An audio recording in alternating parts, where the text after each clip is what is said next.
When going to a pawn shop, you are more than likely looking for a profit, and of course, the Pawn Stars workers know this. That is why they try to scam or bargain with you, because they are also trying to make a profit just like you. On Pawn Stars, you see a lot of lowball offers from the Pawn Stars, and sometimes the sellers don't even realize it. Unfortunately, you can't always expect to be treated fairly when dealing with the Harrisons, and the world famous Gold and Silver Pawn Shop. The show airs on the History Channel and is pretty popular, so all kinds of items are brought into the shop. In today's video, we're going to look at some times where people brought in items and got completely ripped off. In season 14, a customer entered the world famous Gold and Silver Pawn Shop with a painting called Happy Birthday Mr. President that showed the moment where Marilyn Monroe famously sang to President John F. Kennedy during his birthday bash wearing a super provocative dress. The customer was looking to get $6 grand for the painting, but Corey decided to call in an expert to check it out before making a deal.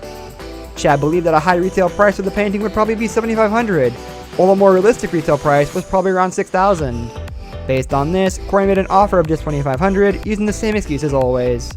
All that being said, I'd like to offer you $2,500. I might be able to get $6,000, but that's after I frame it, pay someone to sell it, everything else. So I'm thinking $2,500. He eventually struck a deal with the customer at $3,000, meaning the guy only got half of what the painting is actually worth. And even though the shop obviously has to make a profit, it is pretty ridiculous to claim that framing a painting and paying someone to sell it will cost them that much money. So Corey could have surely made that guy a better offer than he did. Dr. Seuss is a huge part of American culture, and basically everyone knows his books and characters such as the Christmas-hating Grinch. But not many people know that he also did some artwork and produced a collection of sculptures in the mid-30s. Two of them were offered to Rick on an episode of Pawn Stars when a woman named Anne brought in 2 pieces of what is known as Dr. Seuss's unorthodox taxidermy. She offered the owner of the Gold and Silver Pawn Shop the Goo Goo-like Tasmanian wool cast and the sawfish. Although these were never in any of his books, they are a part of a sculpture collection. But since Rick had no idea what they were worth, he decided to call in an expert. Chad said due to Dr. Seuss's great popularity, his art was extremely collectible. He eventually estimated the Goo Goo-eyed Tasmanian wool cast to be worth between $3,300 and $3,500, while he estimated the value of the sawfish somewhere around $2,500. Based on their combined value of about $6,000, and decided to make Rick an offer of $4,500, leaving him some room to make a profit. But the pawn shop owner simply said no and made a counteroffer of just $3,500. The minimum I could take would be $4,500? No. I'll give you $3,500. When she came down to $3,850, Rick said he wouldn't go higher than $3,500 because he had expenses. No, I mean, really, $3,500 is all of it. I mean, I have expenses, $3,500 is it.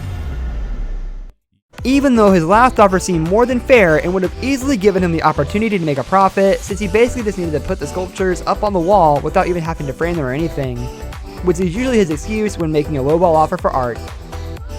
In season 3, a man called Bob entered the Gold and Silver Pawn Shop, showing the old man a 450-year-old book in alchemy that had supposedly belonged to Sir Isaac Newton.